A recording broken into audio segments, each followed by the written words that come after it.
तर ही थेट दृश्य आहेत राष्ट्रपती भवनमधून भारतरत्न पुरस्कार प्रदान सोहळा सध्या या ठिकाणी सुरू आहे आणि या सोहळ्यासाठी आपण बघतोय पंतप्रधान नरेंद्र मोदी तसेच इतर मंत्रीगण देखील उपस्थित असलेले पाहायला मिळतात।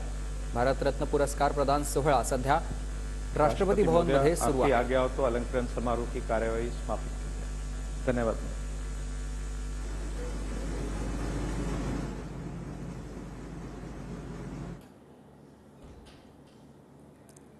तर ही थेट दृश्य आहेत राष्ट्रपती भवनामधून भारतरत्न पुरस्कार प्रदान सोहळ्याचं आज आयोजन करण्यात आलेलं आहे।